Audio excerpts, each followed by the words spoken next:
ပြီးလို့ရှိရင်ကျွန်တော်ဒီထဲမှာကျွန်တော်တို့အမဲအောင်ပဲလုံးလုံးထားလိုက်မယ်နော်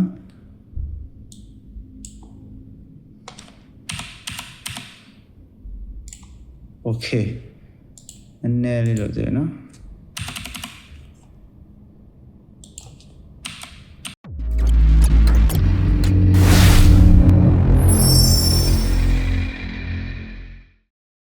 အားလုံးပဲမင်္ဂလာပါကျွန်တော်ဒီနေ့သင်ခန်းစာလေးမှာတော့ကျွန်တော် Microsoft Word မှာပေါ့နော် Microsoft Word ကိုသုံးပြီးတော့ကျွန်တော်တို့ computer မှတ်တမ်းလွှာတစ်ခုကိုကျွန်တော်တို့ဘယ်လိုထုတ်လုပ်မလဲဆိုတာကိုကျွန်တော်ဒီနေ့ဗီဒီယိုလေးမှာပြောပြပေးသွားမှာဖြစ်ပါတယ်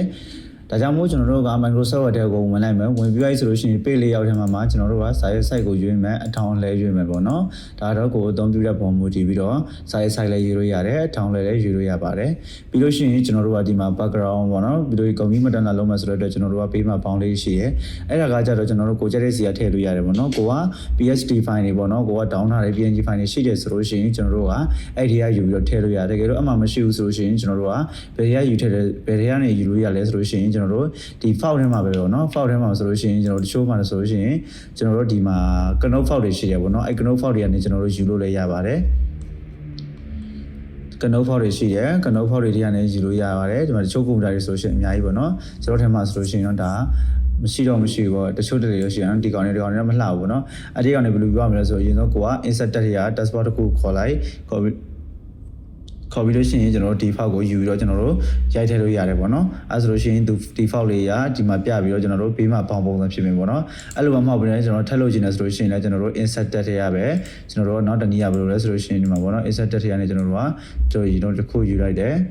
ယူပြီးလို့ရှိရင်ကျွန်တော်တို့ကဘယ်သွားမလဲဆိုလို့ရှိရင်အဲ insert တက်ထည့်ရပဲ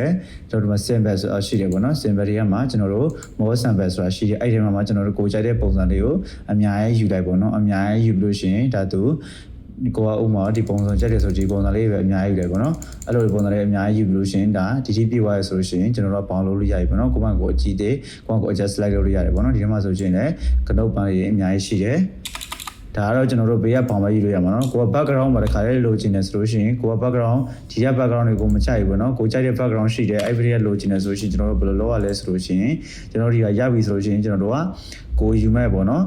insert တက်ရမှာကိုယူမဲ့ file ထဲကိုသွားပြီးကျွန်တော် background ယူဖို့လုပ်တယ်เนาะကျွန်တော်ကဒီမှာ background ရှိပြီးသားဆိုတော့ကျွန်တော်က background တစ်ခုကိုကျွန်တော်ဒီ background လေးကျွန်တော်ဆွဲထည့်လိုက်ပါမယ်အဲဆိုကျွန်တော်လိုဖြစ်နေပြီပေါ့လိုဖြစ်တဲ့အခါမှာကျွန်တော်တို့ live ရွှေ့လို့မရဘူး live ရွှေ့လို့မရဘူးကတော့ကျွန်တော်တို့အသေးဖြစ်နေပေါ့နော်ကိုကြိုက်တဲ့နေရာမှာ live ရွှေ့မယ်ဆိုရင်ကျွန်တော် post section ထဲမှာကျွန်တော်တို့ဒီကောင်လေးကိုကျွန်တော်တို့ရွေးလိုက်ပေါ့နော်အဲဆိုတော့ကျွန်တော်ရွေးတဲ့အခါမှာကျွန်တော်တို့ကိုကြိုက်တဲ့နေရာကို live ရွှေ့လို့ရပါပြီပြီးလို့ရှိရင်ကျွန်တော်တို့ကကောင်လေးညှိလိုက်မယ်ပေါ့နော်ရှစ်ကီလေးနှိပ်ပြီးတော့ကျွန်တော်တို့တစ်ချက်ညှိလိုက်ပါမယ် A4 sign နဲ့ကျွန်တော်တို့တန်းကျဖြိုအောင်ညှိလိုက်ပြီနော်ဒါဆိုကျွန်တော်ကြီးသွားပြီညှိရခါမှာတော့ကျွန်တော်တခြားလေးညှိဖို့လုပ်လို့ရတယ်နော်ကျွန်တော်ကြီးသွားတဲ့ခါဆိုလို့ရှိရင်လည်းကျွန်တော်တို့သုံးလို့မရဘဲနဲ့ဖြစ်တယ်ကျွန်တော်သေးသွားတဲ့ခါဆိုလို့ရှိရင်လည်းကျွန်တော်တို့မလှဘူးပေါ့နော်ဒါကြောင့်မို့ကျွန်တော်တို့ကlayer ကိုကျွန်တော်ဒီကောင်ညှိတဲ့ခါမှာကျွန်တော်တို့ကစိတ်ရှိရှိလေးနဲ့ညှိဖို့လုပ်တယ်ပေါ့နော်အပေါ်အောက်ပြီးပေးနဲ့ဖက်ပေါ့နော်အဝင်ကိုညကျွန်တော်တို့ဖြစ်အောင်ညှိလိုက်ပါမယ်โอเคဒါဆိုရင်ကျွန်တော်တို့ရပြီအောက်ကโอเคရပြီပေါ့နော်လောက်ဆိုရပြီပြီးလို့ရှိရင်ဒီကောင်လေးကိုကျွန်တော်တို့ကနည်းလေးတိုးလိုက်အောင်โอเ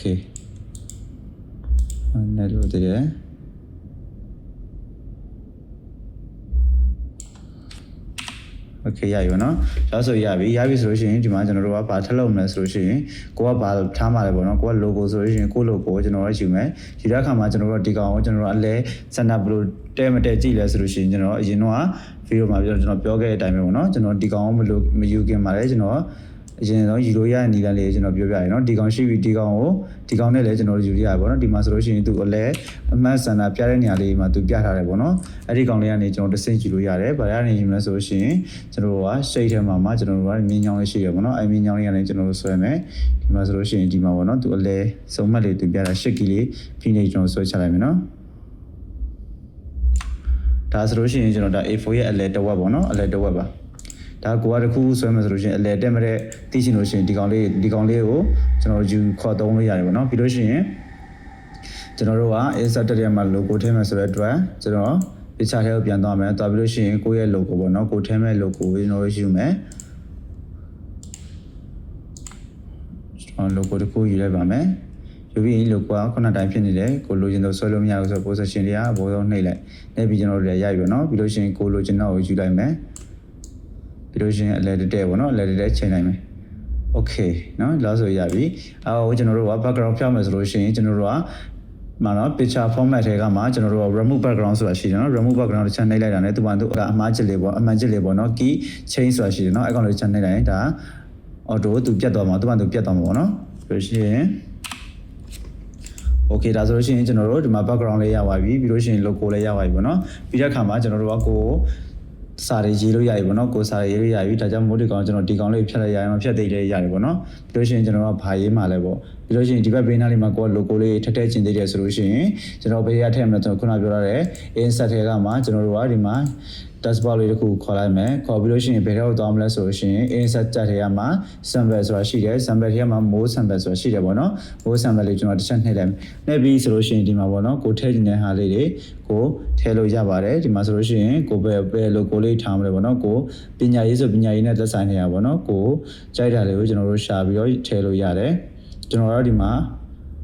တခုအခုပေါ့နော်ကျွန်တော်ထည့်ဒီကောင်လေးပဲဖြစ်ကျွန်တော်ထည့်ပြလိုက်မယ်ပြီးလို့ရှိရင် okay လေးနှိပ်ပေးလိုက်ပြီးလို့ရှိရင် margin နဲ့ပြီးဒီကောင်ကိုကျွန်တော်တို့ကအကျယ်ပြန်ရုပ်ပုံကျွန်တော်တို့ကြီးမယ်ဆိုတော့ဒီကောင်လေးထည့်ကြည့်လိုက်မယ်နော်ဟောလေးကျွန်တော်တို့ကြည့်လိုက်မယ် okay ဒါကကျွန်တော်အရင်ဆွဲရဆိုတော့ကျွန်တော်ဒါပုံစံလေးပဲကျွန်တော်ဆွဲပြတာပါပြီးလို့ရှိရင်ဒီကောင်ကို fade မှာကျွန်တော်တို့က no fade ထားမယ် outline မှာ no outline ထားလိုက်မယ်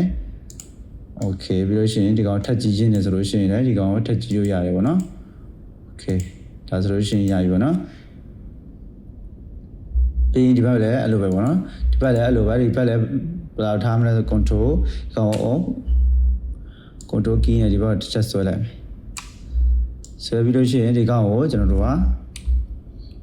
ပြန်ဖြတ်လိုက်မယ်ဖြတ်ပြီးလို့ရှိရင် insert ထဲမှာကျွန်တော်တို့က sample ထဲမှာဒီဘက်လှည့်နေတဲ့ပုံလေးကိုကျွန်တော်ပြန်ရှာပေါ့နော်နောက်တစ်ခုကကျတော့ကျွန်တော်ဒီဘက်လှည့်နေတဲ့ပုံလေးရှာမယ်မျက်နှာချင်းဆိုင်ဆိုတဲ့အတွက်ကျွန်တော်တို့ကနောက်တစ်ပုံကိုအစားထည့်ရမှာပေါ့နော်အဲဒီမှာပေါ့နော်ဒီကောင်လေးပေါ့အဲဆိုကျွန်တော် insert ထည့်ပြီ okay အဲဆိုရင်ရပြီပေါ့နော်ပြီးလို့ရှိရင်ဒီကောင်ကိုနောက်ခုကိုmargin ထည့်ပြီးဒီကောင်နောက်ခုကိုညှိမယ်ပေါ့ညှိမယ်ဆိုတော့ကျွန်တော်တို့က shape key လေးနဲ့ကျွန်တော်တို့မြင်းညတစ်ခုခေါ်ပြီးတော့ယူလို့ရတယ်ပေါ့နော်ကျွန်တော်တို့ဒီမှာဒီတောက်ချောင်းလေးခေါ်ပြီးလို့ရှိရင်ကျွန်တော်တို့က shape key နဲ့ကျွန်တော်တို့ဒီဘက်ထောက်ပြီး shape key နဲ့ဆွဲချတယ်ဒါဆိုလို့ရှိရင်ဒါအတက်ပဲပေါ့နော်ဒါဆိုရင်ဒါအတန်းဆုံးပဲပြီးလို့ရှိရင်အဲ့ကောင်မှာဒီကောင်မှာကျွန်တော်တို့က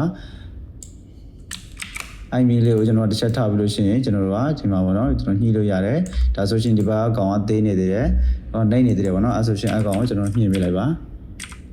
โอเคဒါဆိုရပြီပေါ့နော်ပြီးလို့ရှိရင်ဒီဘက်ကနှစ်ခုကွာဝေးရတော့ကျွန်တော်ဒီလောက်ပဲနော်โอเคဒါဆိုရပြီပေါ့နော်ဒီကောင်ကိုကျွန်တော်နှိမ့်ချင်သေးတယ်ဆိုရင်အော်နှိမ့်ချခြင်းလဲဆိုလို့ရှိရင်နှိမ့်ချလို့ရတယ်ပေါ်တိုးရင်လည်းဆိုတိုးလို့ရတယ်နော်ဒါတော့ကိုကြိုက်တယ်လို့ပြီးလို့ရပါတယ်ပြီးလို့ရှိရင်ကျွန်တော်တို့ဒီမှာခေါင်းစဉ်တက်မယ်ပေါ့နော်အဲ့တော့ကျွန်တော်တို့က shape ထဲကိုသွားမယ် dashboard တစ်ခုကျွန်တော်တို့ခေါ်လိုက်မယ်ခေါ်ပြီးဒီမှာရင်းဆုံးကျွန်တော်တို့ကတစ်ခုတက်လိုက်မယ်ဒီမှာဆိုရင်ကိုပါရေးမယ်နော်ကိုရေးမဲ့ဟာကိုကျွန်တော်တို့ထည့်မယ်စာလုံးဖောက်ရွေးမယ်စာလုံးဖောက်မှာကိုကဘာဖောက်ထားမှာလဲဖောက်ထားမှာလားโอเคရပြီစာလုံးဖောက်ကိုလည်းကြီးပေးလိုက်မယ်နော်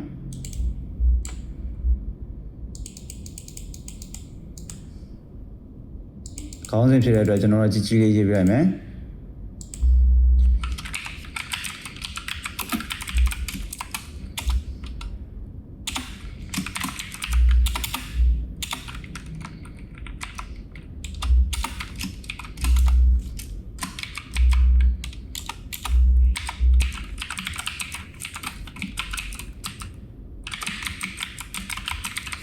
okay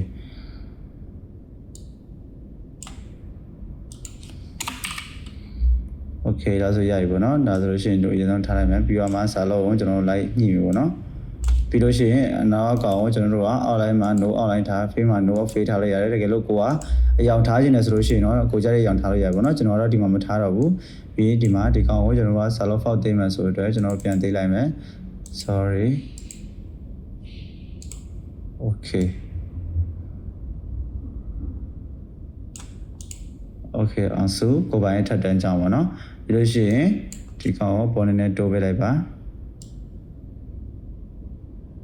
ပြီးလို့ရှိရင်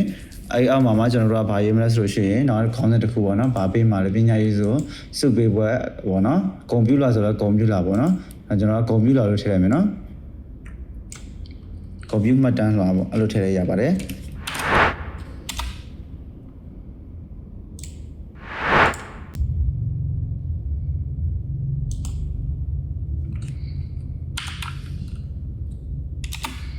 စာလုံးဖောက်ကြည့်လိုက်မယ်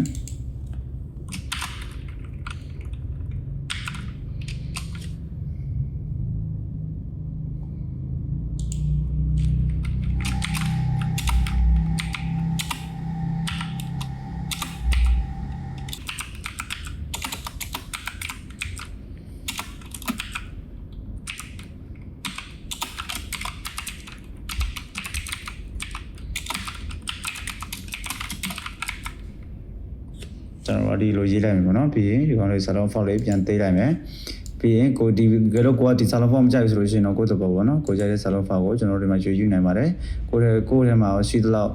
ကိုယ်ထဲမှာရှိသလောက်စာလုံးဖောက်ကိုကိုယ့်မှာကိုကြိုက်တယ်လို့ယူလို့ရတယ်ပေါ့နော်အဲတော့ကိုယ်ဆက်ထဲမှာဒေါင်းထားတဲ့ကျွန်တော်တို့ဖောက်ပုံမူတည်တာပေါ့နော်ရမေဖောက်ဆိုလို့ရှိရင်လည်းကိုကြိုက်တဲ့ရမေဖောက်ယူလို့ရတယ်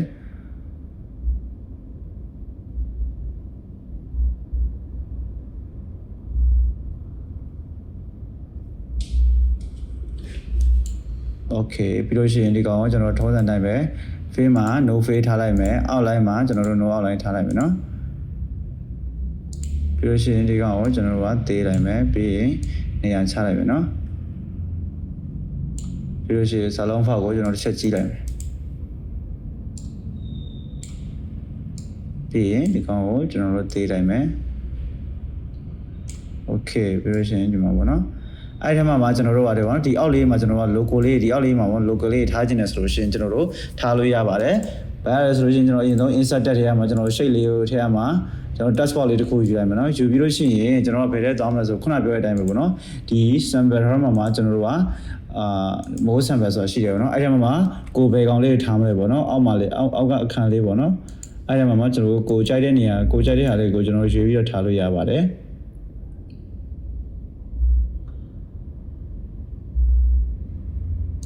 ဒီကောင်လေးလားဒီကောင်လေးကျွန်တော်ထိတ်လိုက်ပြီနော်ပြီးလို့ရှိရင်ဒီကောင်လေးကိုကျွန်တော်တို့က site ကြည့်ပြလိုက်မယ် okay ရပြီနော်ပြီးလို့ရှိရင်ဒီကောင်ကို face မှာကျွန်တော်တို့က no face ထားမယ် outline မှာ no outline ထားလိုက်မယ်ပြီးလို့ရှိရင်ဒီကောင်ကိုဒီလိုသွားလိုက်မယ်နော်အဲ့တော့ကိုကြိုက်တယ်လို့ပေါ့နော်ဒါတော့ကိုကြိုက်တယ်လို့တောင်းပြလိုက်ကျွန်တော်နီလန်းလေးပြောပြတာဖြစ်ပါတယ်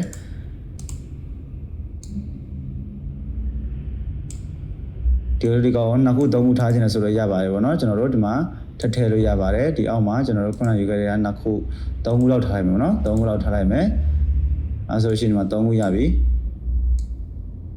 သုံးခုရပြီဗောနော်ပြီးလို့ရှိရင်ဒီသုံးခုမှာကျွန်တော်တို့ကဘယ်လိုထားခြင်းလဲဗောနော် site ကကျွန်တော်တို့ပြန်သေးမယ်ဆိုလို့ရှိရင်လည်းကျွန်တော်တို့ဒီမှာကျွန်တော်တို့ပြန်သေးလို့ရပါတယ်ကိုထားတဲ့ပုံမူတွေတော့ဗောနော်ကိုက9ခုထားမယ်ဆိုတော့9ခုကိုကြိုက်တဲ့ site အစုံကျွန်တော်တို့ထားလို့ရတယ်ကိုကြိုက်တယ်လို့ခြေလို့ရပါတယ်โอเคပြီးလို့ရှိရင်ဒီကောင်ကို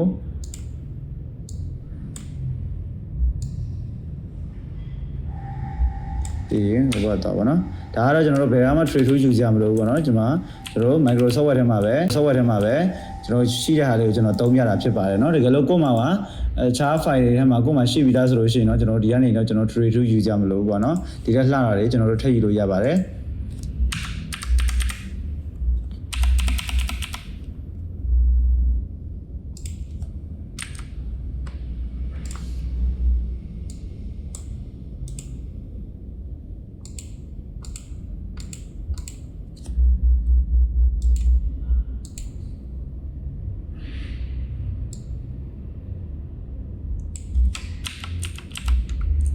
โอเคပြီးလို့ရှိရင်ဒီအောက်မှာလည်းကျွန်တော်တို့ထပ်ထားခြင်းနဲ့ဆိုလို့ရှိရင် computer မှတ်တမ်းလာပါတော့။ computer မှတ်တမ်းလာအောက်မှာကျွန်တော်တို့ထပ်ထားခြင်းနဲ့ဆိုလို့ရပါတယ်ခုနတိုင်းပဲကျွန်တော်တို့ကတစ်ခုယူလိုက်မယ်။ insert တဲ့ရမှာ shape ထဲမှာကျွန်တော် task bar တစ်ခုကိုကျွန်တော်တို့ခေါ်လိုက်မယ်ခေါ်ပြီးတော့မှကျွန်တော်တို့ကဒီထဲမှာကျွန်တော်တို့ခုနအတိုင်းပဲ insert ထဲကမှ sample ထဲကမှကျွန်တော်တို့နောက်တစ်ခုပေါ့နော်မတူတဲ့ဟာတွေတစ်ခုကျွန်တော်တို့ရှာကြည့်မယ်ပဲရှာကြည့်မယ်ဆိုတော့ကကျွန်တော်တို့ဘယ်ဟာလေးရှိလဲဆိုရင်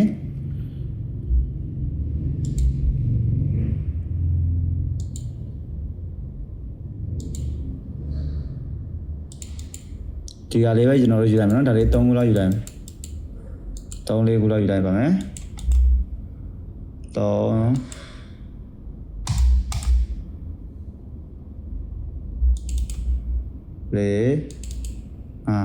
โอเคနော်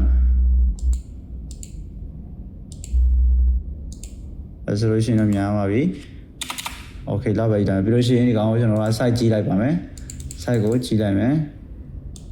site နဲ့ကြည့်လိုက်မယ်နော်โอเคပြီးလို့ရှိရင်ထုံးစံတိုင်း frame မှာ no frame outline မှာ no outline ထားပေးပါဒါတော့မှမဟုတ်ကျွန်တော်ကနောက်က color ကြီးပိုင်းပါပေါ့နော် no outline ထားပေးပါတကယ်လို့ဒီကောင်ကိုကအရောင်ထက်ချဲ့ခြင်းနဲ့ဆိုလို့ရှိရင်လည်းရတယ်နော်ကိုကြတဲ့အရောင်ဒီမှာထက်ချဲ့လို့ရပါတယ်ဒီမှာပေါ့နော်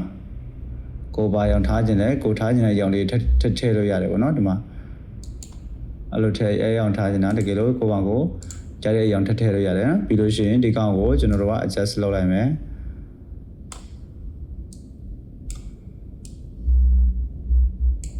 โอเคဒါကတော့ကျွန်တော်အရင်လုပ်ပြတာပေါ့နော်โอเคရပြီဒါဆိုလို့ရှိရင်ကျွန်တော်တို့ဒီအောက်မှာကျွန်တော်တို့စာရေးဝယ်ကျွန်တော်တယ်ပေါ့နော်စာရေးမှာအောက်မှာနာမည်ရေးမယ်အောက်မှာရက်ဆွဲပေါ့နော်ဒီမှာအကြောင်းရည်လက်မှတ်ဆိုတော့အကြောင်းရည်လက်မှတ်ထည့်ရမယ်ပေါ့နော်တကယ်လို့ကိုကနေရာကျင်းသွားတယ်ဆိုလို့ရှိရင်ကျွန်တော်တို့ဒီကောင်ကိုကျွန်တော်တို့အပေါ်ထပ်တိုးလို့ရရင်တိုးပေးလို့ရတယ်နော်တိုးပေးလို့ရတယ်ပြီးလို့ရှိရင်ဒီအောက်ကဘေးကနှစ်ခုလည်းကျွန်တော်တို့ထပ်တိုးပေးလို့ရတယ်โอเคလောက်ပဲထားမယ်โอเคပြီးလို့ရှိရင်ဒီကောင်ကိုလည်း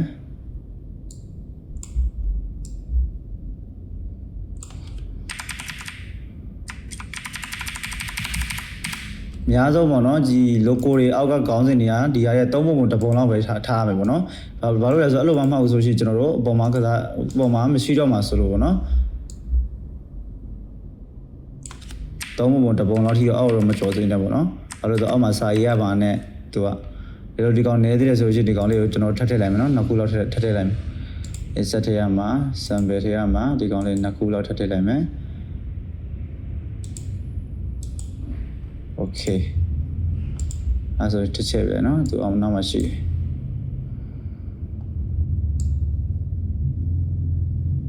okay ရှစ်ခုပေါ့နော်ပြီးဒီကောင်ကို adjust လုပ်လိုက်ပါ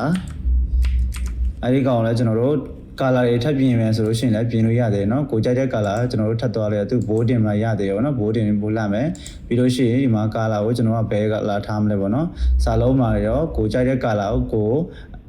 ပေါ့เนาะကိုယ့်ဘာကိုစိတ်ကြိုက်ပြင်လို့ရတယ်ပြီးရင်ဒီကောင်ကိုသွားပေါ်သွားမယ်ပြီးရင်ဒီဟာလေးကိုကျွန်တော်တို့ကအောက်ထားမယ်ပေါ့เนาะအောက်မှာထားလိုက်မယ်ပြီးလို့ရှိရင်ဒီအောက်ကစာတွေလည်းကျွန်တော်တို့ကအရောင်လေးထည့်လိုက်မယ်နော်ပိုလှသွားအောင်ကျွန်တော်တို့ကနည်းနည်းလေးအရောင်လေးထည့်လိုက်မယ်ပိုလှပြီးတော့ပိုပေါ်သွားအောင်ပေါ့နော်အဲ့တော့က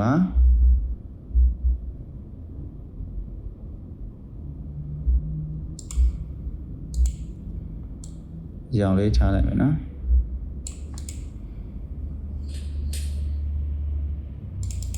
တိတ်မပေါ်ဘူးဆိုလို့ရှိရင်ခြားတစ်ရောင်ရွေးလိုက်ပါ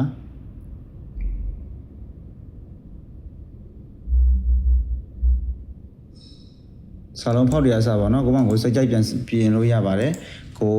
effect တွေထည့်မလားပြီးလို့ရှိရင်ကျွန်တော်ဒီမှာပေါ့เนาะဒီမှာ shade တွေထည့်မလားရိပ်ပါထည့်မလဲပေါ့เนาะကိုကျွန်တော်တို့ကဒီမှာစိတ်ကြိုက်ပြင်လို့ရတယ်စာလုံးဒါကတော့စာလုံး size ပြင်တဲ့နေရာဒါကတော့ကျွန်တော်တို့ဒီကောင်ကိုကျွန်တော်တို့ကဖောင်းကြွတယ်ဘယ်လိုပုံစံပေါ့เนาะကိုကြိုက်တဲ့ပုံစံပြင်လို့ရတယ်နေရာပေါ့เนาะဒါကတော့ကျွန်တော်အစားMicrosoft အစတုံးနေရတာတိပြီးသားလို့ထင်တယ်ပေါ့နော်ပြီးလို့ရှိရင်ခေါင်းစဉ်တွေမလို့ကျွန်တော်ကတင်ချလိုက်မြင်ကြအောင်ဘိုးတင်မယ်ဆိုလို့ရှိရင်ကျွန်တော်ဘိုးတင်လို့ရတယ်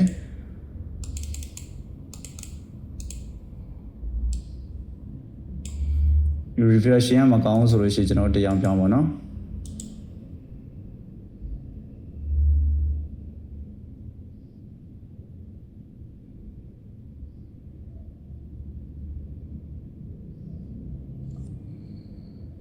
outline လေးပဲကောင်းတယ်နော်ပြီးလို့ရှိရင်ဒီကောင်ကိုကျွန်တော်ဒီဘက်နဲ့တိုးပြလိုက်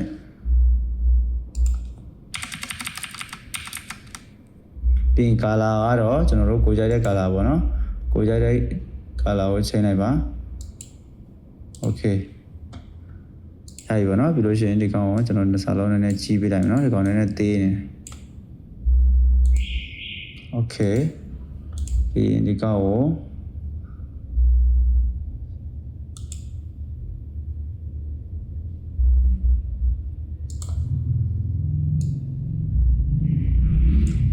နော်ပြီးမှကျွန်တော်တို့ကဒီမှာအောက်မှာစာရေးပါရအောင်စာရေးမယ်အဲဒါကြောင့်မို့ကျွန်တော်တို့က insert text ထဲကမှ shade ထဲမှာကျွန်တော်တို့စာပိုက်တစ်ပိုက်ကိုရေးလိုက်ပါမယ်ဒီမှာပေါ့နော်ဘာတစ်ပိုက်ကိုရေးမယ်လောက်ဆိုရပြီပေါ့နော်လောက်ဆိုရပြီပြီးတော့မှကျွန်တော်ဟိုဘက်မှာဆက်လုပ်မယ် okay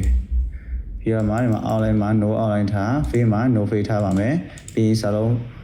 font size ကိုကြိုက်တဲ့စာလုံး font ကိုယူပါမယ်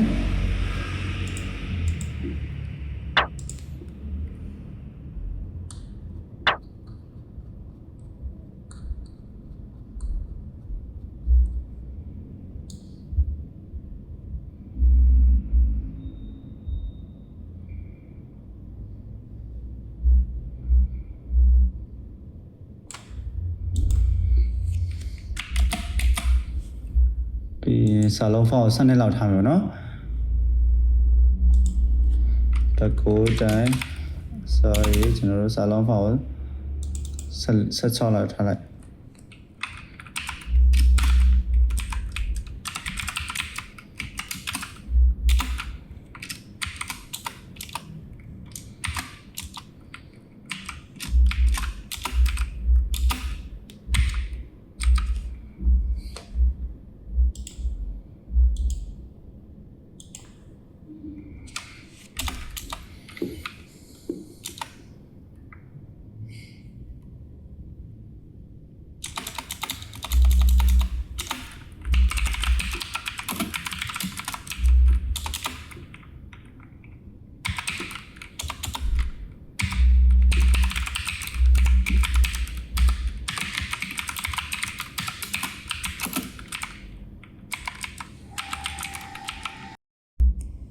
ပြီးလို့ရှိရင်ကျွန်တော်တို့ဒီမှာစာရေးပြရပြီเนาะပြီးလို့ရှိရင်ကျွန်တော်တို့ကအောက်မှာနာမည်ရပြီးလို့ရှိရင်အတန်းရပြီးလို့ရှိရင်ဘာသာရပေါ့เนาะအားကြောင့်မို့ကျွန်တော်တို့က sorry အားကြောင့်မို့ကျွန်တော်တို့ကဒီပုံမှာเนาะဒီပုံမှာကျွန်တော်တို့ task bar တစ်ခုကိုကျွန်တော်ထပ်ခေါ်လိုက်မယ်ဒီမှာပေါ့เนาะဒီညအမှာကျွန်တော်တို့ရေးမယ်အမည်ရအတန်းရပြီးလို့ရှိရင်ဘာသာရပေါ့เนาะအဲဆိုလို့ရှိရင်ဒီမှာကျွန်တော်တို့ကno face ထားမယ် outline မှာကျွန်တော်တို့ကဟို outline ထားလိုက်ပါမယ်ပြီးပါပြီပေါ့နော်ပြီးလို့ရှိရင်အမည်စာလုံး font ကိုပြန်ရွေးပါမယ်စာလုံး font ကိုကြိုက်တဲ့စာလုံး font ထားမယ်ထားလို့ရပါတယ်အမည် sorry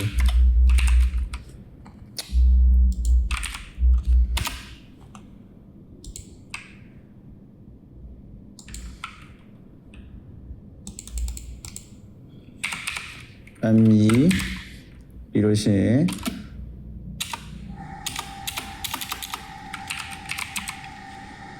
doc လေးထားလိုက်မယ်နော်ကြည့်လို့ဒီနားမှာကျွန်တော်တို့က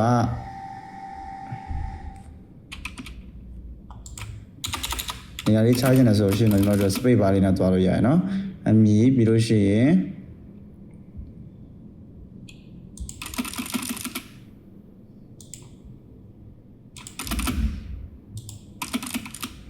โอเคပါနော်လော်ထားရရတယ်ပြီးလို့ရှိရင်အမည်ပြီးလို့ရှိရင်အနာခောက်ပြီးလို့ရှိရင်အမည်ရပြီးလို့ရှိရင်အတန်းရပေါ့နော်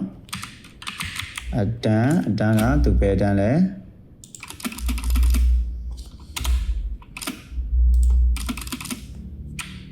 အမည်အတန်းဘာသာပေါ့နော်ဘာသာ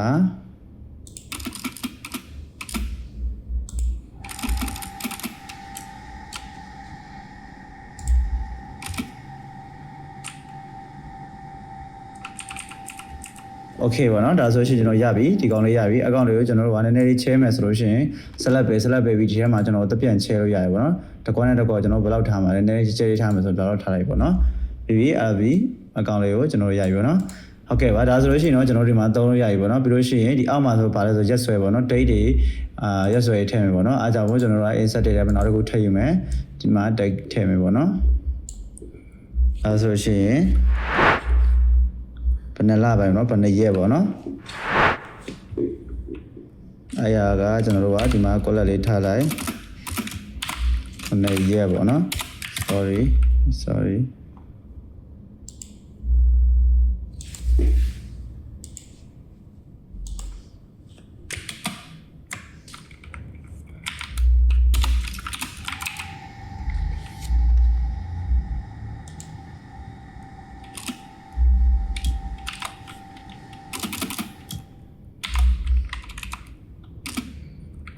နေရဘယ်နာကျွန်တော်2025ပေါ့နော်2025ဆိုလို့ရှိရင်လည်းကျွန်တော်2025ခုနှစ်ပေါ့ပြ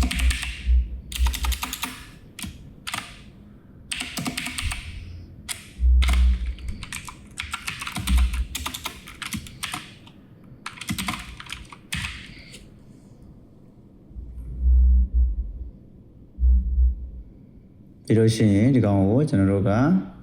နည်းနည်းပြန်သေးလိုက်မယ်ပြီး right click နဲ့ face မှာ no face ထားမယ် outline မှာ no outline ထားမယ်ဒီကောင်ကိုကျွန်တော်နည်းနည်းလေးပေါ့နော်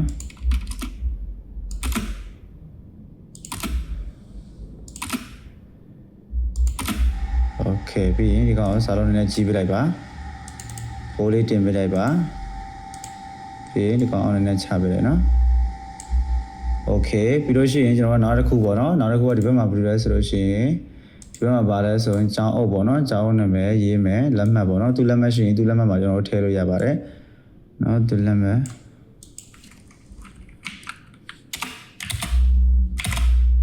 ဒါကြောင့်ကိုကျွန်တော်တို့ကကျောင်းအုပ်ပေါ့နော်ကျောင်းအုပ်ဘယ်သူပေါ့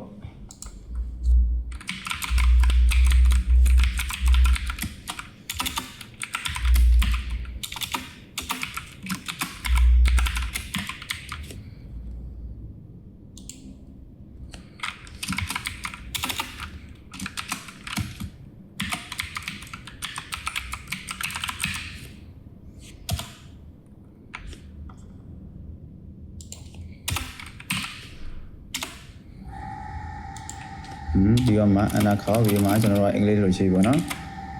အင်္ဂလိပ်လိုရေးမယ်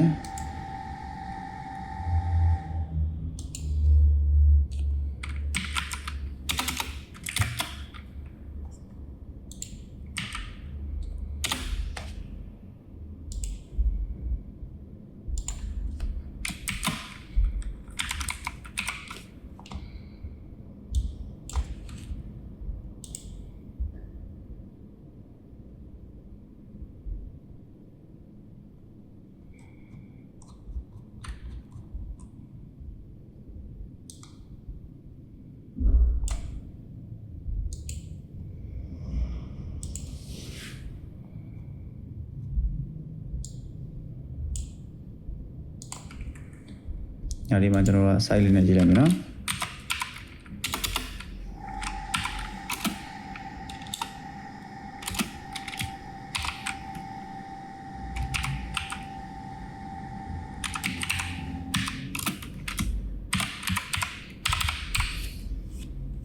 ကျွန်တော်တို့ကလိုရေးလိုက်မယ်ပြီးလို့ရှိရင်ကောင်လဲထုံးစံတိုင်း face မှာ no face ထား outline မှာ no outline ထားပြီးလို့ရှိရင်ဒီကောင်ကိုနည်းနည်းကျွန်တော်တို့ adjust လုပ်လို့ရတယ်ပြန်မှထားလို့ရတယ်ပြီးလို့ရှိရင်ကျွန်တော်တို့ကဒီကောင်ကိုလည်းကျွန်တော်တို့ကဘိုးတင်ပေးလို့ရပါတယ်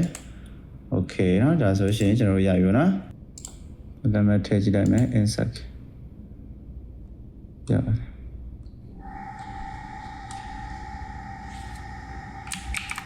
ပြီးလို့ရှိရင် insert ထည့်ရမှာ shade ထည့်ရမှာ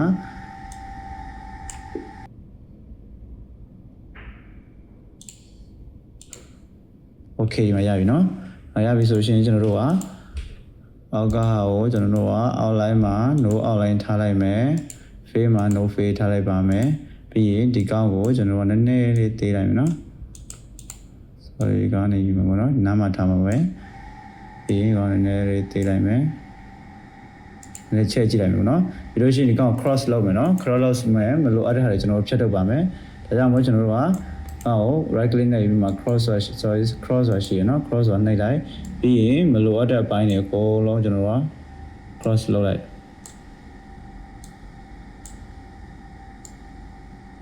โอเคပြီးလို့ရှိရင်ဒီကောင်ကို page တစ်ချက်နဲ့ရပြီပြီးရင်ဒီကောင်ကိုကျွန်တော်တို့ကအပေါ်နဲ့ပြန်သွားမယ်ပြီးရင်ချက်သေးမယ်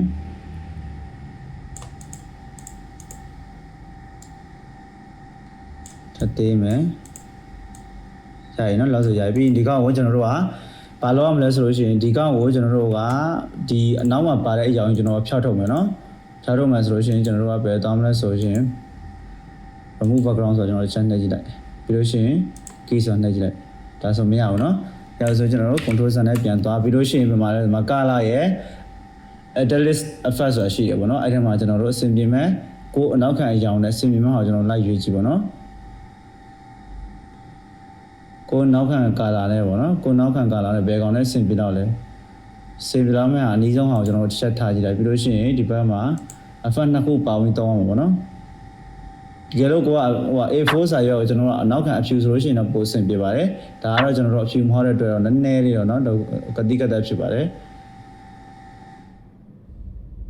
ကိုအဆင်ပြေမဲ့အရာပေါ့เนาะကိုရွေးချယ်လို့ရတယ်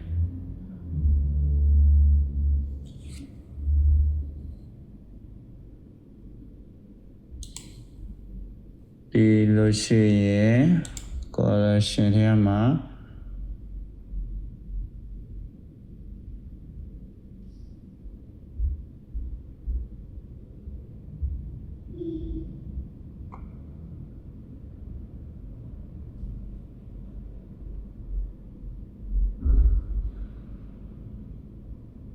နောက်ခံတေးအောင်ထဲကြလေပိုကောင်းလေပဲเนาะ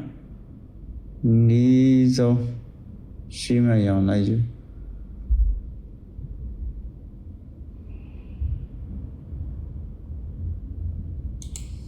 ကောင်းပဲเนาะဒီကောင်းပဲအနည်းဆုံးရှိမယ်เนาะဟုတ်ကဲ့အဲ့ဆိုလို့ရှိရင်ကျွန်တော်တို့ကွက်လေးပြန်သေးလိုက်ဟုတ်ကဲ့เนาะဒါဆိုလို့ရှိရင်ကျွန်တော်ရပြီပေါ့เนาะဒါဆိုလို့ရှိရင်ကျွန်တော်တို့ရပါပြီโอเคဒါဆိုရပြီပေါ့နော်ဒါဆိုလို့ရှိရင်ကျွန်တော်တို့ကြည့်လိုက်မယ်ကိုလောက်ထားတာကိုတစ်ချက်ပြန်ကြည့်လိုက်မယ်ဒီမြင်ဆောင်တွေကကျွန်တော်ဖြောက်ထုတ်လို့ရပြီပေါ့နော်ကျွန်တော်တို့ cast လုပ်လိုက်ပါ sorry မြင်ဆောင်တွေနော်ဒီ underline တွေကျွန်တော်တို့ကမြင်ဆောင်တွေ cast လုပ်လိုက်ရပြီဒီမီဒီကောင်လည်း cast လုပ်လိုက်ရပြီ cast လုပ်လို့ရပြီနော်ပြီးရင်ဒီမှာကျွန်တော်ဒီဟာတွေကတ်နေဆိုလို့ရှိရင်နော်ဒီကောင်တွေကျွန်တော်အောက်ပြန်ဆင်ခါနည်းနည်းလေးဆင်ပြလိုက်နော်ပြီးရင်ဒီကောင်လေးနည်းနည်းလေးဆင်ပေးလိုက်ပြီးရင်ဒီကောင်လေးနည်းနည်းလေးဆင်ခါလိုက်နော်အဲ့ဒါဆိုဒီမှာညှက်နေမှာကျွန်တော်ကြက်တိတ်နေမှာဆိုလို့နော်ကိုစာရေးတဲ့ပုံမူတာကိုကစာအများကြီးရတယ်ဆိုလို့ရှိရင်တော့ဒါကျွန်တော်တို့စာလုံးကိုကျွန်တော်တို့ပြောင်းမှာပေါ့နော်ကိုကစာအများကြီးမရတဲ့အတွက်ကျွန်တော်ရည်လောက်ဆိုရည်ပေါ့နော်ဒါကြောင့်မို့ကျွန်တော်တို့ကဒီကောင်ကိုဒီကောင်စာလုံးအရာကိုကျွန်တော်ပြန်ပြောင်းလိုက်နော်တိတ်မထင်ဘူးစာလုံးရအောင်အမဲရအောင်ကျွန်တော်ထားလိုက်ပြီးလို့ရှိရင်ကျွန်တော်ဒီထဲမှာကျွန်တော်တို့အမဲရအောင်ပဲလုံးလုံးထားလိုက်မယ်နော်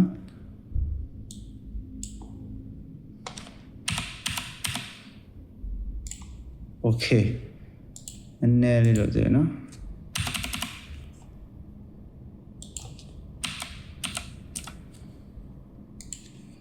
โอเคရပါပြီဒါဆိုရပြီနော်